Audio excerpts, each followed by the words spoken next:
여러분 옛날 증기기관차 보신 적 있으세요? 다 있으시죠? 그죠? 타본 적은 없어도 보신 적은 있으실 것 같은데요. 그 순서, 구조 순서가 어떻게 되죠? 먼저 맨 앞에는 증기기관이라고 하는 엔진과 운전석이 위치합니다. 그리고 그 다음에는 연료, 석탄과 물이 담겨 있는 탄수차가 위치하고요. 이어서 사람이 타는 객실이 위치하죠. 제가 자료를 좀 조사해 보니까 1977년까지 우리나라에서 이 증기기관차가 운행되었더라고요. 그래서 아마 저희 어머니 세대는 어렸을 때 한번 타보신 적이 있지 않을까 그런 생각이 드는데요. 자, 이 순서가 그러니까 엔진 그리고 탄수차 그리고 객실이라고 하는 이 순서가 뒤바뀐다라고 한번 생각해 보세요. 과연 그 열차가 올바른 방향으로 갈 수 있을까요? 철로를 벗어나지 않고 사람들을 목적지까지 안전하게 실어 나를 수 있을까요? 아니겠죠. 증기기관차가 이러한 순서로 되어 있는 것은요, 이게 가장 안전하고 이게 가장 효과적이어서 효율적이어서 그런 겁니다. 즉 사람들을 안전하게 그리고 효과적으로 인도하기 위해서는 실어 나르기 위해서는 맨 앞에 엔진과 핸들이 있어야 하고 그 다음으로 연료가 있어야 한다 이 말이에요. 그래야 객실 그러니까 많은 사람들을 목적지로 안전하게 인도할 수 있더라 이 말인데요. 구원의 문제도 이와 마찬가지입니다. 자, 제가 생뚱맞지만 한번 여쭤볼게요. 여러분 혹시 아이들 찬양 중에 구원 열차라는 찬양 아세요? 나는 구원 열차 타고 그죠? 예. 저는 개인적으로 이 구원이라고 하는 개념을 열차에 빗대어 표현한 이 찬양 가사가요 정말 탁월하다고 생각하는데요. 왜냐? 구원은요 한순간을 의미하는 단어가 아니기 때문입니다. 자 보세요. 우리가 예수님을 내 삶의 구원자이자 주인님으로 모시는 순간 하나님은요 여전히 죄 많은 우리를 의롭다 선포해 주십니다. 이것을 가리켜 어려운 신학 용어로 칭의라고 하죠. 이 칭의가 바로 구원의 출발력이 되는 건데요. 그렇다면 시작이 있으니까 완성도 있겠죠. 이 구원의 종착역을 가리켜 어려운 말로 영화라고 부릅니다. 쉽게 말해 예수 그리스도를 거의 99% 닮아 있는 상태를 가리켜 영화라고 부르더라 이 말이죠. 이처럼 구원에 있어서 출발력과 종착역이 있다라고 할 때 그렇다면 여러분 중간 과정, 이 건너는 뭐라고 될까요? 중간 과정은 없을까요? 당연히 있겠죠. 그죠? 이걸 정류장이라고 하나요? 거쳐가는 역들을. 그죠? 중간 정류장이 있겠죠. 칭의, 즉 구원의 시작과 영화, 즉 구원의 완성 사이에 존재하는 그 수많은 중간 정거장들을 가리켜 우리는 신학 용어로 성화라고 부릅니다. 즉 예수 그리스도를 오늘은 어제보다 한 뼘 더 그리고 내일은 오늘보다 한 뼘 더 닮아가는 과정. 내 기준과 내 방식이 옳아 이게 편해 라고 하는 내 안에 이 자기중심성을 날마다 십자가에 못 박아버리고 예수님의 기준과 예수님의 방식이 옳다라고 하는 이 예수 중심성으로 살아가는 그 과정이 바로 성화인 것이죠. 그래서 이런 말이 있습니다. 순교보다 어려운 게 성화다. 순교보다 어려운 게 성화예요. 순교는 되게 쉬워요. 여러분 지금 무슬림 국가 가가지고요, 뭐 알라는 다 뭐 사기꾼이다, 뭐 무함마드는 뭐 다 사기꾼이다 그러면요 당장 순교할 수 있습니다. 그러면 아마 한국 교회에서 되게 이렇게 추앙해 줄 거예요. 그 땅에 순교자의 피가 뿌려졌다 이러면서 되게 할 거예요. 근데 진짜 어려운 건 뭐예요? 날마다 집에서 아내한테 내가 잘못했어라고 이야기하는 거. 애들이 안 먹어 그런데 어디 먹어야지 하고 쫓아다니는 거. 여러분 뭐 제가 우스갯소리처럼 말씀드렸지만 순교보다 어려운 건 성화예요. 그죠? 날마다 내 안에 이 자기중심성을 십자가에 못 박아 버리고 말씀에 입각해서 예수 중심성으로 살아가는 것. 이게 성화다. 그죠? 바로 이 칭의, 성화, 영화가요. 구원의 전체 여정이에요. 그렇다고 해서 여러분 오해하지 마십시오. 구원이 시간을 거쳐 이루어가야 하는 여정이다라고 해서 그러니까 지금 죽으면 천국 못 간다 이런 말씀을 드리는 게 아니에요. 우리가 예수님을 믿는 그 순간 하나님 아버지께 받은 칭의는요. 지금 당장 죽어도 천국 가기에 부족함이 없는 충분한 선물이에요. 그러니까 그런 오해하실 필요는 없어요. 다만 문제는 뭐다? 우리가 지금 당장 죽는 게 아니라는 게 문제인 거예요. 다시 말해 이 땅에 계속 발을 붙이고 사는 한 우리에게는 몇 가지 사명이 주어지더라 이 말이죠. 이때 이 몇 가지 사명 중에 하나가 뭐다? 날마다 예수님을 닮아가는 성화의 삶. 바로 이러한 이유 때문에 이 구원 열차라는 찬양을 제가 정말 기가 막힌 찬양이라고 말했던 건데요. 그렇다면 여러분 묻겠습니다. 이처럼 구원을 열차에 빗대어 표현할 때 이때 이 구원 열차의 엔진 역할을 하는 것은 누구일까요? 또한 연료 역할을 하는 것은 누구일까요? 무엇보다 핸들 역할을 하는 것은 누구일까요? 오늘 본문 속에 그 답이 숨어 있습니다. 정말 그러한지 먼저 본문을 살펴볼까요? 자, 지난 시간 에스라 9장에서 성전 앞에 엎드려 기도했던 에스라의 회개 기도는요, 오늘 본문인 이 10장에서도 계속 이어집니다. 먼저 1절 보세요. 본문 1절. 주보와 여러분 성경책 또는 핸드폰 어플을 참고해서 1절을 보세요. 보시면 에스라의 회개 기도에 감동한 수많은 백성들이 335 에스라 주변으로 모여드는 것을 발견할 수 있는데요. 이들이 이렇게 모여든 이유는 하나였어요. 에스라와 함께 통곡하며 회개하기 위해. 이런 이유로 몰려든 백성들 가운데 스가냐라고 하는 사람이 있었대요. 2절과 3절 보시면 그 이름이 등장하는데요. 그는요, 죄의 문제를 해결할 그 구체적인 방안을 공동체 앞에 제시합니다. 이 방안대로 하면 이스라엘에 새로운 소망이 생겨날 거라고 믿고 또한 사람들에게 설득하면서 말이죠. 그런데 이때 이 구체적인 방안이란 뭐였느냐? 바로 이방인 아내와 혼혈 자식들을 내쫓는 일이었어요. 즉 강제 이혼, 강제 추방이 스가냐의 회복 방안이었던 거죠.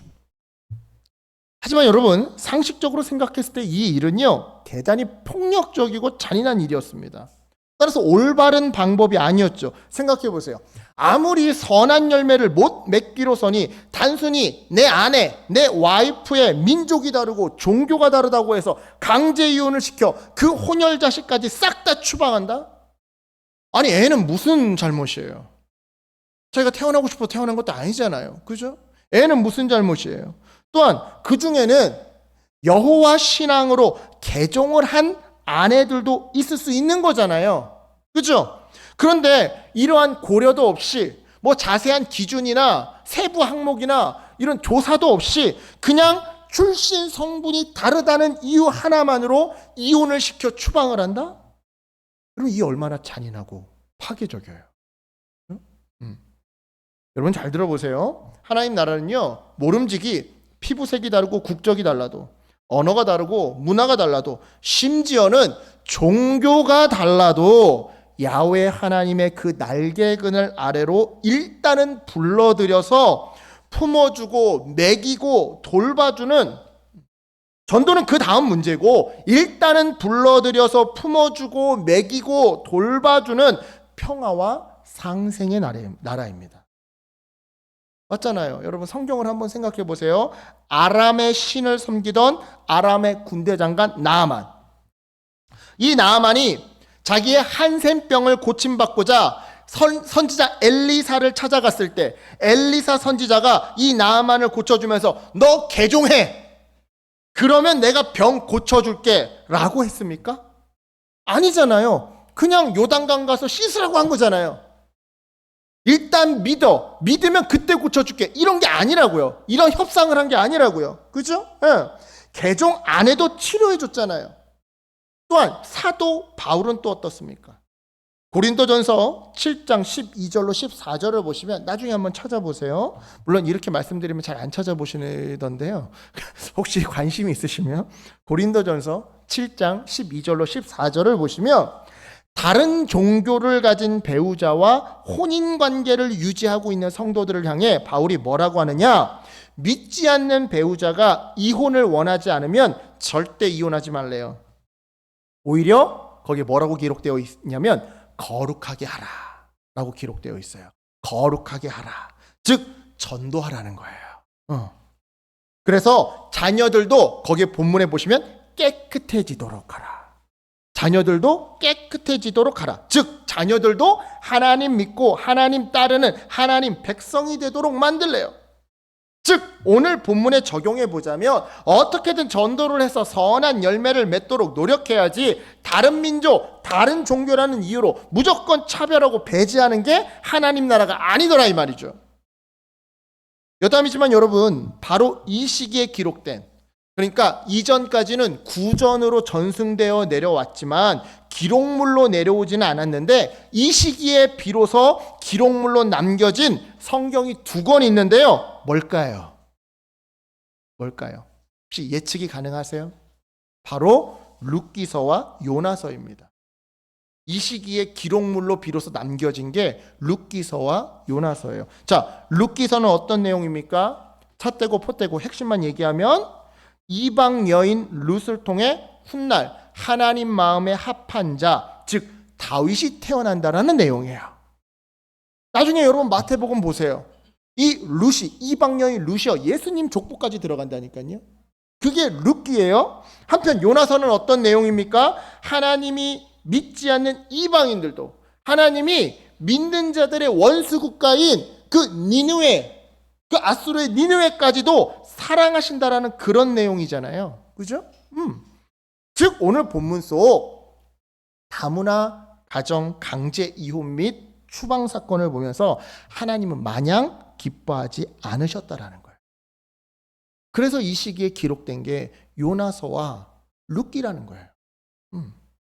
오히려 지나치다고, 회개를 향한 너희들의 진심은 알겠지만 이건 좀 해도 너무하다고 아파하셨더라 이 말이죠. 따라서 오늘 이 본문을 읽고 해석함에 있어서 우리는 문자주의에 빠져서는 안 되는 겁니다.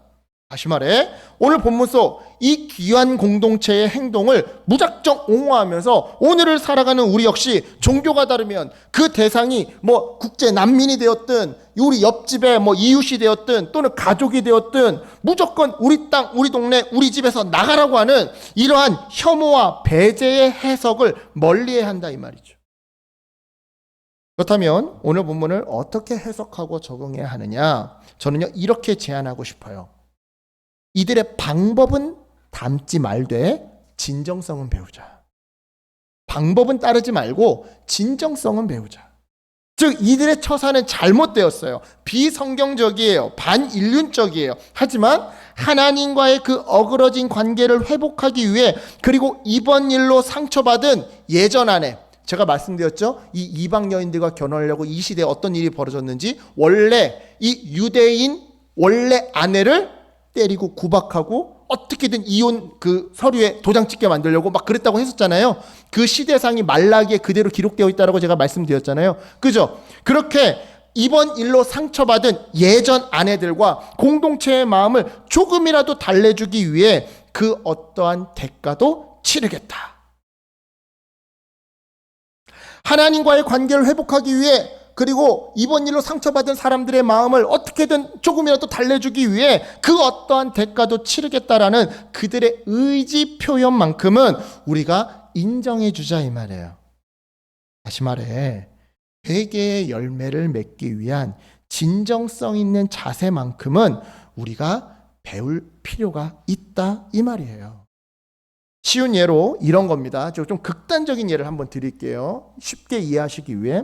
자, 2016년 3월 미국 비르질리오 엘리존도 신부님이요 자살을 하는 사건이 있었습니다. 미국에서.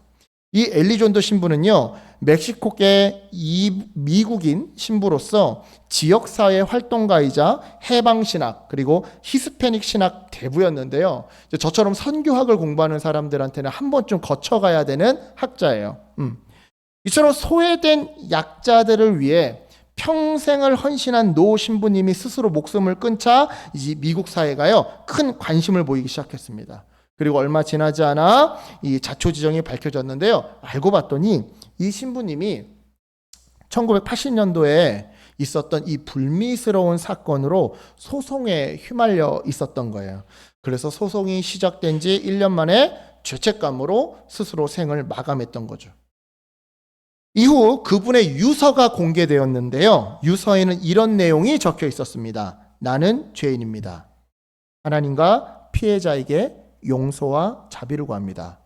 저의 죽음이 피해자에게 마지막 선물이 되기를 바랍니다. 저의 죽음으로 상처 입은 사람들에게 치유가 찾아오기를 소망합니다. 자, 여러분, 자살은요, 어떤 경우에도 옳은 방법이 아닙니다. 비성경적이에요. 무엇보다 사죄라고 하는 측면에서 볼 때 치졸한, 치사한 방법이에요. 왜냐? 정말 책임감 있게 사죄를 구한다면 감옥에서 죗값을 치르고 사람들의 조롱을 그냥 그대로 받아내면서 피해자의 회복을 위해 평생을 헌신해야 마땅하기 때문이에요. 하지만 그 자살을 통해 우리는요, 그 노신부가 자기의 죄를 얼마나 아파했는지, 비록 비겁했지만 얼마나 용서를 구하고 싶어 했는지 적어도 이 부분만큼은 유추해 볼 수 있다 이 말이에요. 즉 방법은 잘못되었지만 그 진정성만큼은 우리가 어느 정도 헤아려 볼 수 있다 이 말이죠. 마찬가지입니다. 스가냐가 제시했던 다문화 가정 추방 조치는요, 결단코 하나님의 방식이 아니었어요. 실제로 에스라서 어디에도 이 일을 하나님이 시키셨다라든지 또는 하나님이 허락하셨다라는 표현이 등장하지 않는단 말이죠. 따라서 이 모습을 보면서 나는 안 믿는 배우자와 결혼했으니까 나도 그 사람과 이혼해야겠다라고 이 방법을 따라하면 절대 안 되는 겁니다. 물론 우리 포도나무 교회 성도님은 절대 안 그러시겠지만 실제로 성경을 읽고 그렇게 질문해 오는 애들이 있다니까요. 저 이전 교회에 있을 때 그런 청년들이 있었다니까요. 이제 결혼한 지 얼마 안 됐는데 뒤늦게 불받은 거예요. 이 남자 청년이. 그래가지고 성경을 본인이 읽다가 이 에스라에 꽂힌 거예요. 그래서 이 본문 가져와가지고 목사님 이렇게 되어 있는데 저 제 아내가 불교인데 이혼하고 싶은데 하나님 자꾸 이혼하라는 마음을 주시는데 이혼해야 될까요? 이러는 거예요. 그래서 제가 이거 언제 기회가 되면 이 부분을 좀 자세히 설명해야 되겠다. 이게 왜 사회적인 문제가 됐고 왜 이런 극단적인 처방을 내렸는지 이거를 쭉 언제 기회가 되면 강해 설교를 설명해야지 이것 오해하기 딱 좋구나. 물론 우리 포도나무교회 성도님들 안 그러시라 믿지만 그죠? 여러분 절대 따라하면 안 되는 겁니다. 이 본문에서 우리는요 진정성만 배우면 돼요. 즉 이들은 공동체 신앙을 지키기 위해 이처럼 극단적인 행동까지 주저하지 않는데 그렇다면 나는 우리 가정에, 우리 회사에, 우리 동네의 신앙을 지키기 위해 어떤 노력을 해야 할까? 직접적인 전도에 열을 올려야 될까? 아니면 삶으로 모본이 되는 간접 전도에 열을 올려야 할까? 아니면 우리 교회나 우리 사업체나 또는 우리 집을 전도를 위한 지역 사랑방으로 오픈해야 할까? 라고 하는 이러한 고민들을 실제로 하고 또 실천해야 한다 이 말이죠. 그런 의미에서 권면합니다. 우리 포도나무교회 성도님들은 잘 알고 또한 잘 실천하고 계실 거라 생각하지만 그래도 혹시 몰라 말씀드립니다. 여러분 믿지 않는 사람들을 또는 다른 신을 섬기는 사람들을 차별하지 말아주세요. 무슬림 너무 무서워하지 말아주세요. 한국교회에 이슬람 포비아 현상이라는 게 있어요. 무슬림들을 지나치게 무서워하는 경향성들이 있어요. 알라를 믿는 무슬림도 지역 커뮤니티 내부로 받아주세요. 믿지 않는 며느리나 사위도 받아주세요. 다문화 가정 아이들도 내 자녀와 함께 놀 수 있도록 받아주세요. 단 그냥 받아주지 말고 어떻게 하면 삶으로 그들을 품어주고 안아주고 먹이고 그래서 전도의 문을 열 수 있을까? 이걸 고민해 주시고 시도해 주세요. 이것이 오늘 본문을 균형 잡힌 시각에서 해석하고 또한 적용하는 방법입니다. 각설하고요. 다시 본문으로 돌아와서 4절에서 스가냐는요. 죄가 해결될 때까지 에스라와 함께하며 끝까지 도울 곳을 결단합니다. 그리고는 5절에서 에스라는요. 이 결정을 지키겠다 맹세하라고 백성들에게 요구하죠. 그리고는 6절에서 자리를 옮겨 계속 금식하며 기도한 에스라는요. 7절, 8절에서 귀환한 백성들에게 3일 안에 모두 예루살렘으로 모이라고 소집 명령을 내리는데요. 여기까지가 오늘 본문의 줄거리입니다.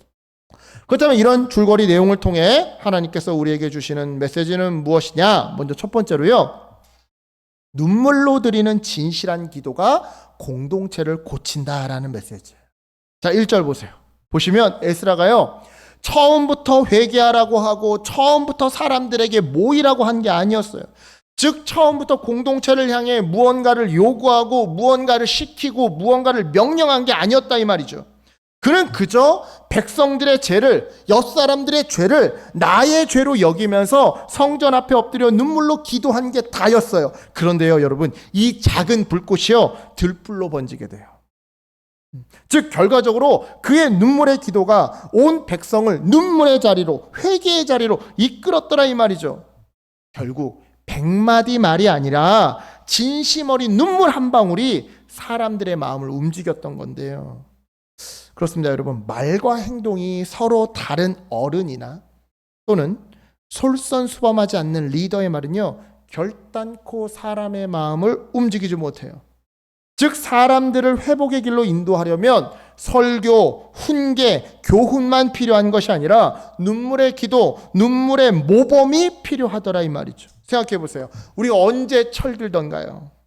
나를 위해 기도하며 눈물 흘리는 그 어머니의 눈물, 나를 위해 일하시며 흘리시는 아버지의 그 눈물, 바로 그 눈물을 볼 때, 그 눈물의 의미를 깨달아 알 때, 그때 우리가 철드는 거 아닙니까? 얼마 전 개그맨 신동엽 씨가요 한 방송 프로그램에 나와 자기 아버지 이야기를 한 적이 있었습니다. 내용은 이랬는데요, 신동엽 씨가 학창 시절 때 아버지가 근무하시던 학교에 간 적이 있었대요. 엄마가 이제 어린아이 신동엽한테 아빠한테 이거 좀 갖다 줘 하신 거죠. 그래서 아버지한테 물건을 전해드리려고 이제 교무실 쪽으로 갔는데 안에서 이상한 소리가 들리더래요. 그래서 이렇게 안을 이렇게 그쪽을 봤더니 아버지가 고개를 숙이고서는 상급자한테 혼나고 있었던 거죠. 아니 신 선생, 일을 그렇게 하면 되겠어?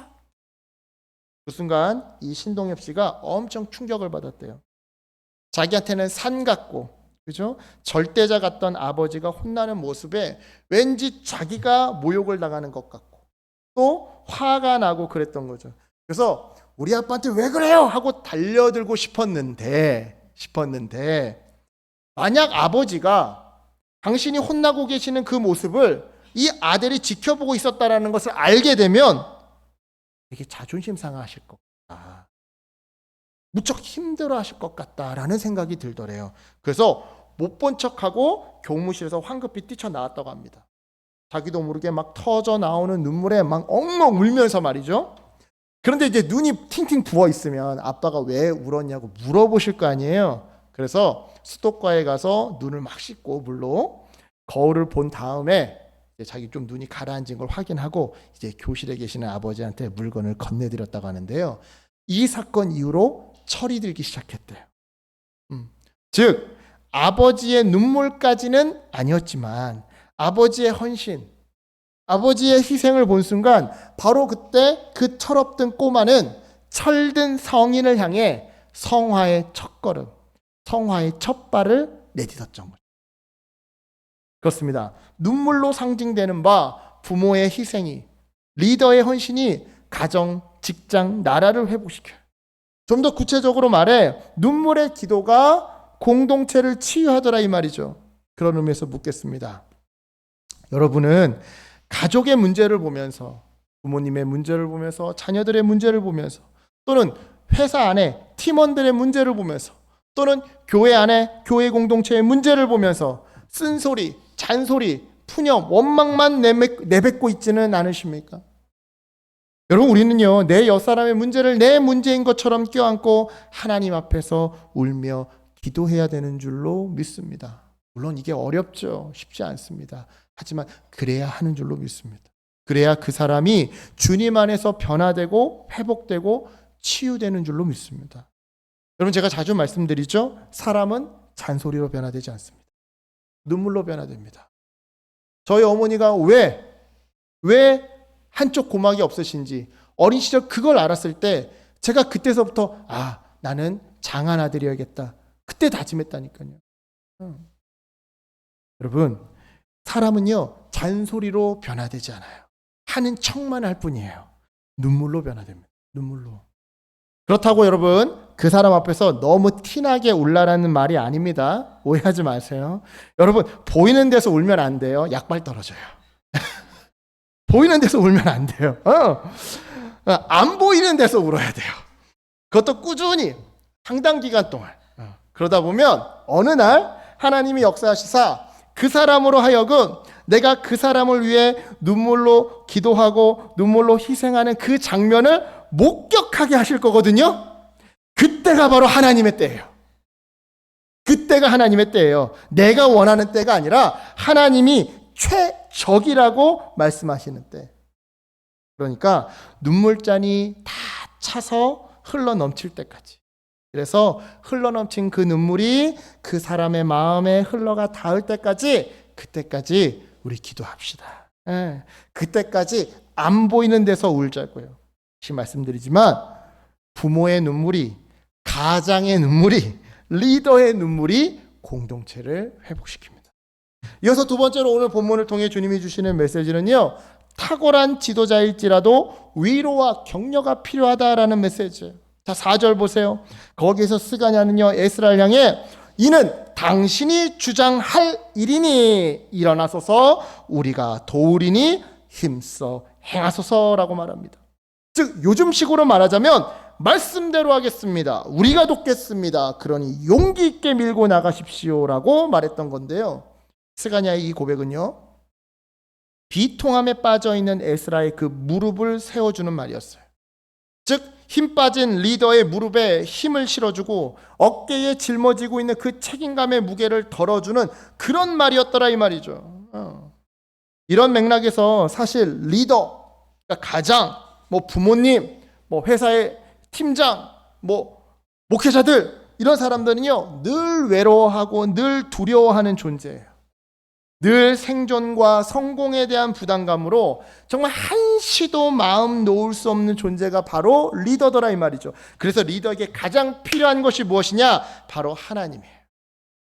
즉 리더는 외로울 때 주님과 동행해야 되고 두려울 때 주님을 의지해야 한다 이 말이에요. 또한 생존과 성공에 대한 부담감을 내려놓고 하나님이 책임져 주신다라는 믿음으로 하루하루를 평안함 속에서 살아야 한다 이 말이죠. 그런데 여러분, 제가 전에 여러 번 말씀드렸지만 하나님은 무엇을 통해, 누구를 통해 역사하신다? 바로 사람을 통해 역사하신다.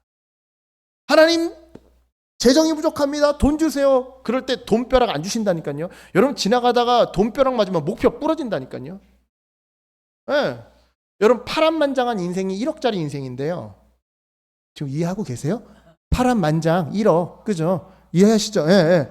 여러분 파란만장한 삶이 1억짜리 인생이에요. 여러분 지나가다가 1억 맞게 해주세요. 1억 파란만장 맞아보세요. 여러분 목표 부러져요. 예. 그러니까 하나님은 누구를 통해 역사하신다? 사람을 통해 역사하신다. 사람을 통해 역사하신다. 예. 즉 외롭고 두려울 때 하나님은 1차적으로 찬양 가운데, 성경 묵상 가운데, 기도 가운데, 예배 가운데 성령 하나님을 통해 우리 마음속에 평안함을 부어주시지만 2차적으로는 사람을 보내 역사하시더라는 거예요. 즉 외로울 때 위로해주고 두려울 때 격려해줄 바로 그 사람을 보내주시더라 이 말이죠. 제가 당뇨에 걸렸을 때의 일입니다. 이제 2019년에 처음 걸렸었는데 그때 이제 처음 걸리고 약에 대한 이제 적응을 제가 잘 못했어요.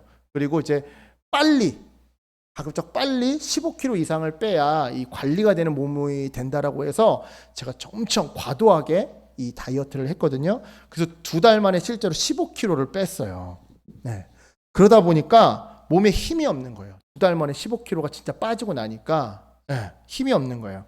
근데 이처럼 제가 이제 말라가고 갑작스럽게 다이어트를 하니까 머리카락도 다 빠지더라고요. 이제 그때부터 파마하기 시작한 거거든요. 지금 이제 머리숱이 많이 돌아왔지만 그때 정말 진짜 다 보였어요. 그래서 장전구 파마를 하고 다녔었거든요. 마침 당뇨에 딱 걸리고 나고 머리털이 다 빠지니까 어디서 부흥회 와서 설교해 달래요.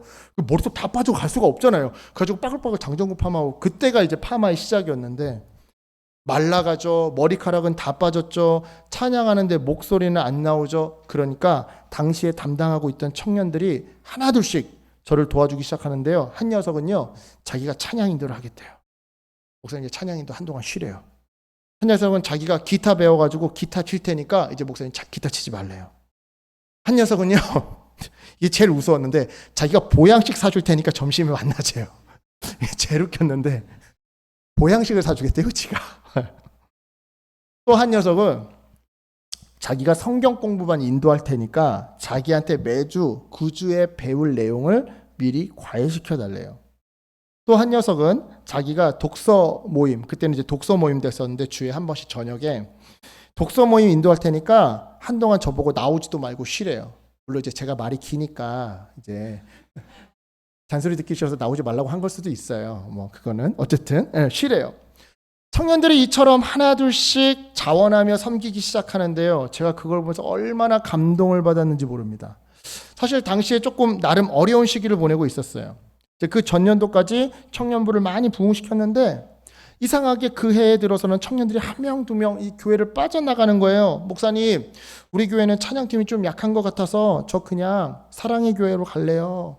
목사님, 여기는 제 나이 또래가 몇 명 없어서 친구들 많이 있는 강남중앙 칙례교회로 옮길게요.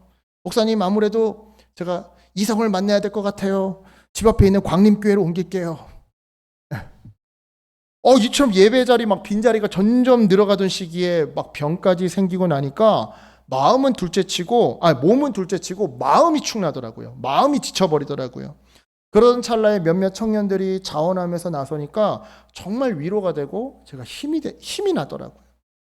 그 해에 다시 또 소폭의 성장을 이뤘습니다. 누구 덕분에? 바로 하나님이 보내주신 위로의 사람들, 격려의 사람들 덕분. 그렇습니다, 여러분. 탁월한 지도자일지라도요, 든든한 부모님일지라도 외롭고 두렵고 힘들어요. 그래서 위로와 격려가 필요한 법이에요. 마찬가지입니다. 여러분의 목사님, 여러분의 사장님, 여러분의 선생님, 여러분의 부모님, 여러분의 가장에게도요, 위로와 격려가 필요해요. 혼자서 잘 해내는 것 같아 보여도요, 때로는 그들이 미워 보여도요, 그들도 외롭고 겁 많은 한 명의 연약한 영혼임을 잊지 마시기 바랍니다. 여러분, 묻겠습니다.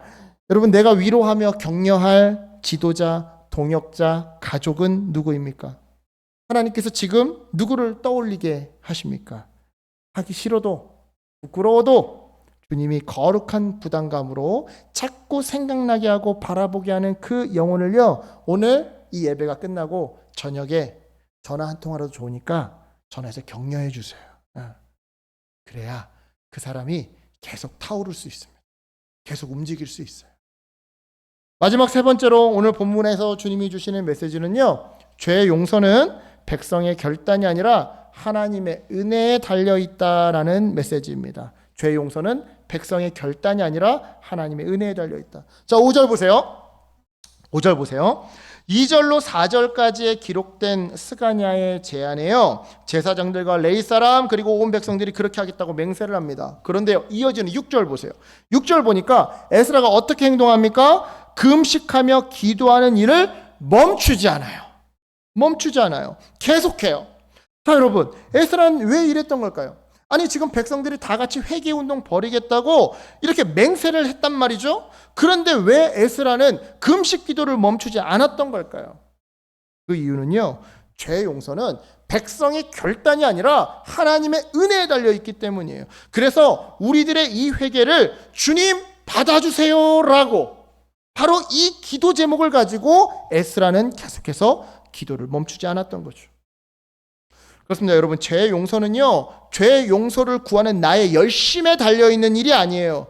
용서를 베푸시는 하나님의 은혜에 달려있는 일이에요. 즉, 내가 아무리 열심히 회개해도, 열심히 주여 백창을 부르짖어도 하나님이 안 받아주시면 용서받지 못하더라 이 말이죠. 따라서 여러분, 회개하면 마치 자판기처럼 1,000원 넣으면 1,000원짜리 음료수 자동으로 나오듯이 이렇게 회개하면 자동으로 용서받고 자동으로 모든 문제가 해결될 것이라 생각하지 마시기 바랍니다. 그건 오해예요. 오직 용서의 주도권은 하나님께 있습니다. 즉, 죄를 깨닫고 회개했다 하더라도 하나님의 최종 판결이 내려질 때까지 끝까지 기도하면서 2번 다시 같은 죄를 반복하지 않도록 노력해야 한다 이 말이에요. 이것이 진정 용서의 주도권은 내가 아닌 하나님께 있음을 믿고 따르는 자의 삶인 거예요. 즉, 이러한 겸손이야말로 용서의 주도권을 하나님께 내어 맡긴 자의 삶이더라 이 말이죠. 참고로 여기에 덧붙여 한 가지만 더 권면하도록 하겠습니다.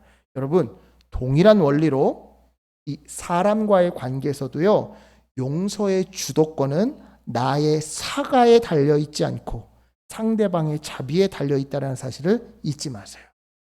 만약에 내가 누군가한테 잘못했어요. 그렇다면 용서를 강요하지 마세요.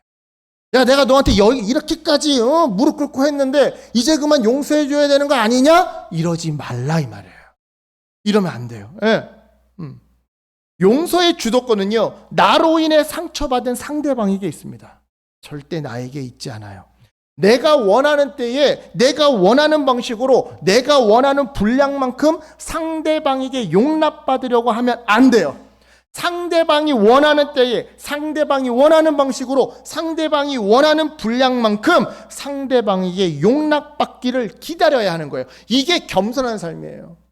우리는 흔히 교회에서 겸손하면 하나님께 겸손만 강조해요. 하지만 하나님께 대하듯이 다른 사람들에게도 해야 되는 거예요.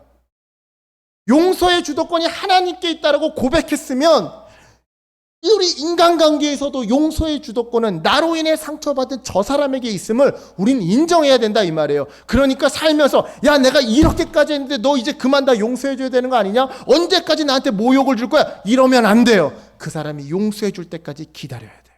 100번이고 1000번이고 10,000번이고 무릎 꿇어야 되는 거예요. 그게 나로 인해 상처받은 사람에 대한 겸손입니다. 말씀을 정리합니다. 여러분, 오늘 본문은요, 우리에게 첫째, 눈물로 드리는 진실한 기도가 공동체를 고친다. 둘째, 탁월한 지도자일지라도 위로와 격려가 필요하다. 셋째, 죄의 용서는 하나님의 은혜에 달려 있다라는 메시지를 던져줍니다. 간단히 말해, 첫 번째 메시지는요, 결국 우리에게 눈물의 지도자가 필요함을 알려줘요. 그리고 두 번째 메시지는 눈물의 지도자에게는 위로와 격려의 동역자들이 필요함을 알려주죠. 끝으로 세 번째 메시지는요, 아무리 지도자와 동역자들이 준비되어 있어도 결국 하나님이 함께 하셔야 공동체의 구원이 가능함을 우리에게 알려주는데요. 자, 이 사실들을요, 구원 열차에 빗대어 정리해 보겠습니다. 자, 이렇게 표현할 수 있어요. 공동체를 그 뒤에 객실에 싣고 영생을 향해 달려가는 구원 열차에 있어서 엔진 역할은 누가 해요? 눈물의 지도자가 해요. 그렇다면 그 엔진의 연료 역할은 누가 합니까? 바로 격려하는 동역자들, 팀원들, 가족들이 합니다. 마지막으로 이 공동체의 구원 열차의 핸들, 이 기관사 역할은 누가 해요? 하나님이 하셔요. 즉, 아무리 연료를 많이 쌓아두고 또한 아무리 엔진이 튼튼하고 힘이 세다 하더라도 핸들을 이 쥐신 하나님의 방향을 꺾으시면 우리의 구원 열차는 길을 잃어버리고 마치 광야 40년처럼 방황하게 되더라 이 말이죠. 그래서 묻겠습니다. 우리들의 가정이, 직장이, 교회가 날마다 예수님을 닮아가는, 그래서 영생에 도착하는 구원 열차에 탑승하기를 원하십니까? 그렇다면 내가 먼저 눈물로 기도하는 어른이 됩시다. 내가 먼저 어른이 됩시다. 제가 예전에 항상 살다 보면요, 어른들한테 아버지의 상을 이렇게 기대했었던 것 같아요. 제가 이제 아버지 없이 살다 보니까 어떤 스승님이 되었든 누가 되었든 저보다 나이 많은 어른들을 보면 왠지 이제 경직이 됩니다. 일단 아버지와의 관계성이 없으니까 저는 좀 경직이 돼요. 굉장히 좀 딱딱해요. 그러면서 한편으로는 기대하는 게 있어요. 아버지처럼 나를 좀 대해줬으면. 그런데 사실 그런 어른이 어디 있습니까? 그렇죠? 피 한 방울 안 섞였는데 그냥 저를 제자로 받아주고 저한테 잘 가르쳐주는 것만 해도 감사하죠. 근데 괜히 혼자 실망하는 거예요. 혼자 실망하는 거예요. 어느 날 제가 사역을 하다가 나는 왜 이렇게 담임 목사님들한테 항상 불평불만이 많지? 왜 나는 이렇게 나이 많은 어르신들한테 이렇게 불평불만이 많지? 아, 내가 그분들에게서 어른의 모습을 자꾸 기대했구나. 아, 내가 어른이 돼야 되겠구나. 를 깨달았던 적이 있어요. 여러분, 나이에 국한되지 마시고요. 내가 먼저 눈물로 기도하는 어른이 되기를 축복합니다. 동시에 내가 먼저 위로와 격려의 동역자가 되시기를 축복합니다. 우리가요, 서로가 서로에게 엔진이고요, 연료예요. 그리고 이처럼 우리가 서로가 서로에게 눈물의 기도가 되고 격려의 언어가 될 때 그때부터 하나님이 우리 공동체를 붙들고 운전해 가실 겁니다. 회복과 치유의 종착역으로 우리들을 인도해 가실 겁니다. 이 하나님을 믿으심으로 이번 한 주 눈물로 기도하고 위로와 격려를 아끼지 않는 이 구원 열차의 삶 살아가시기를 예수님의 이름으로 간절히 축원합니다. 아멘. 기도하겠습니다. 하나님, 오늘도 우리에게 말씀을 주시니 감사합니다. 이 말씀 생각나면 지혜와 지식이 되고, 생각이 나지 않는다면 우리의 인격이 되고 성품이 되길 소망합니다. 주님, 누군가를 향해 나를 위해 눈물로 기도해 달라고 요구하기 전에, 부탁하기 전에 우리가 먼저 공동체를 위해 눈물로 기도하는 어른들이 되기를 소망합니다. 주님, 또한 우리가 먼저 내 옆사람을 위로하고 격려하는 축복의 언어가 되기를 소망합니다. 주님, 그리하실 때 우리의 그 축복의 언어와 우리의 눈물의 기도를 하나님께서 불쌍히 여겨주시사 우리 가운데 거하시며 우리를 어제보다 한 뼘 더 거룩한 삶으로 인도해 주실 줄 믿습니다. 주여, 눈물 많은 삶, 아픔 많은 삶, 각 사람들의 삶을 위로해 주시옵시고 날마다 그렇게 동행하여 주시옵시며 우리의 삶을 어제보다 한 뼘 더 나은 삶으로 인도하시고 운행하여 주시옵소서. 그래요 주님, 이 땅의 마지막 그날까지 더욱더 예수님을 닮아가고 그 예수님의 사랑을 전하는 그러한 우리들의 삶이 되길 소망하오니 주여 인도하여 주시옵소서, 임재하여 주시옵소서, 인도하여 주시옵소서, 동행하여 주시옵소서. 감사드리며 이 모든 말씀 예수 그리스도의 이름으로 간절히 기도드렸사옵나이다. 아멘.